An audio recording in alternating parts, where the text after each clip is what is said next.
that the UK withdrew 2, Germany 7, and Sweden 3, and can you state whether the US has withdrawn its police component?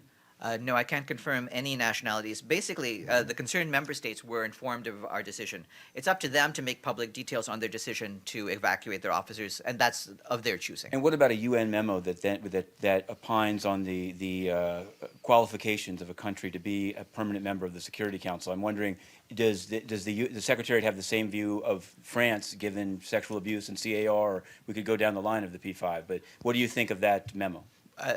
First of all, I'm not aware that there is any sort of authentic memo. I was actually trying to check up with my colleagues this morning about this document that was reported on one of the newswires, and no, they looked over all their memos, and there's no such document that they see. So I'm not aware of any such thing. But finally, even if a country gives notice in the middle of a crisis and pulls its soldiers out, doesn't that also hurt morale? In terms of civilian staff remaining, what's the difference in terms of hurting morale? And do you encourage countries, can Chad pull out of Mali anytime they want, or it gets dangerous? How does it work?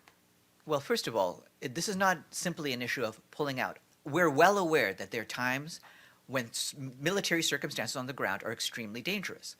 We're well aware that troop contributing countries and police contributing countries have sovereign control over their personnel and may take operational decisions to ensure their safety, which may, from time to time, include relocating them or withdrawing them. That's very clear.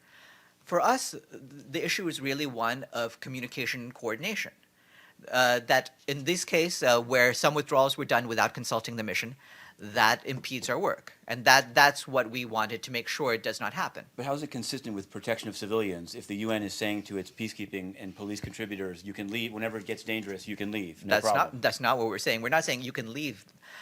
As long as you tell us you're leaving. No, it's not even that. People have to take military decisions. We're not trying to put people into a path where they have to sacrifice themselves. There are ways to protect people in conditions of conflict that do not involve that kind of action. But what we are saying is that the actions that they take need to be coordinated. And of course, when we do these things, we have to make sure that we can ensure the protection of civilians. We have to do that. Isn't there a chain of command? I mean, doesn't the command to come out, well, whatever, doesn't it come from the top, or can individual countries say, I'm going my own way? This is what I'm asking you. Of course, we have a chain of command. We have force commanders for peacekeeping missions. There's a way in which all of these issues are to be handled. Again, with the appropriate amount of communication and coordination, there's a lot of things that can be done. Without that, the system doesn't work, and that is why we need to make sure that all contingents understand that. Yes. Yeah. Sure. Just one thing on what Mr. Abadi asked about. When you say press remarks, is this a kind of a code word for no Q&A? I don't believe that there's Q&A. I think it's a very short. Press event that will be at the opening of the meeting that the Secretary General has with Martin Chungong. And do you know if it's about IPU? It's welcoming IPU, or on some other topic? Okay. I would imagine it's about IPU because that's what the meeting is. Right. Sure.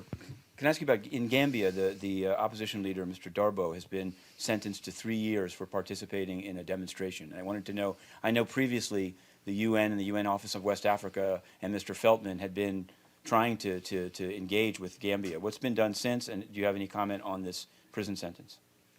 Well, we need to look into what the process is and make sure that due process has been followed in this particular case. But I'll also check up and see whether there's any other reaction about this.